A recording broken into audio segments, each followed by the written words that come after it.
இதுவே உங்கள் earth mysterious hub. இந்த வீடியோ உங்களுக்கு பிடிச்சிருந்தா ஒரு லைக் சப்ஸ்கிரைப் பண்ணி விடுங்க.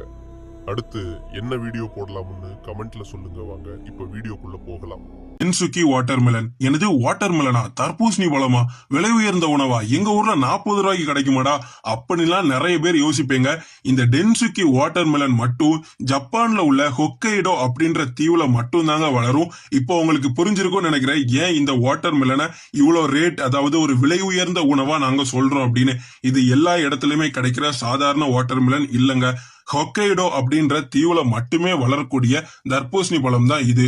இந்த தர்பூசணி பழம் சாதாரண தர்பூசணி பழத்தை விட பல மடங்கு இனிப்பு சுவை அதிகமா இருக்கக்கூடியது அப்படின்னு சொல்றாங்க. இந்த ஒரு தர்பூசணிய ஏலத்துல கிட்டத்தட்ட 1,00,000 மரம் வித்திருக்காங்க. அதாவது 1,00,000 கொடுத்து கூட இந்த ஒத்த தர்பூசணிய கூட மக்கள் வாங்கியிருக்காங்க. அதாவது சாதாரண மக்கள் இல்ல, விலை உயர்ந்த பணக்காரர்கள் வாங்கியிருக்காங்க. ஆனா ஏலம் இல்லாத காலத்துல சாதாரண விற்பனைக்கு வைக்கும் போது இந்த ஒரு தர்பூசணியோட விலைய 20,000 அவங்க விக்கிறாங்க. சீஸ் டாங்கி சீஸ் ஏன் விலை உயர்ந்த உணவா இருக்கு அப்படின்னு நான் ஃபர்ஸ்டே சொல்லிடுறேங்க.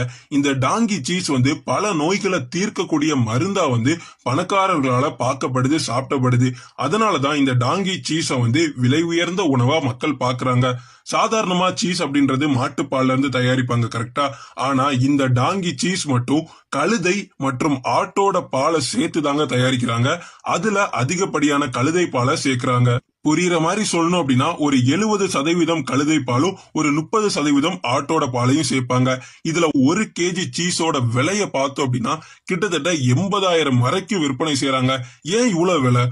ஒரு கிலோ சீஸ் எதுக்கு 80,000க்கு விற்கிறாங்க அப்படின்னா, இந்த பாலோட கலவையில 25 லிட்டர் கழுத பால் எடுத்தா மட்டும்தான் ஒரே 1 கிலோ சீஸ் உங்களால செய்ய முடியும். அது மட்டும் இல்லங்க, நாங்க ஃபர்ஸ்டே சொன்ன மாதிரி சுவாச பிரச்சனைக்கு, ஆஸ்துமா பிரச்சனைகளுக்கு கூட இந்த டாங்கி சீஸ் ரொம்ப பயனுள்ளதா இருக்கும் அப்படின்னு சொல்றாங்க.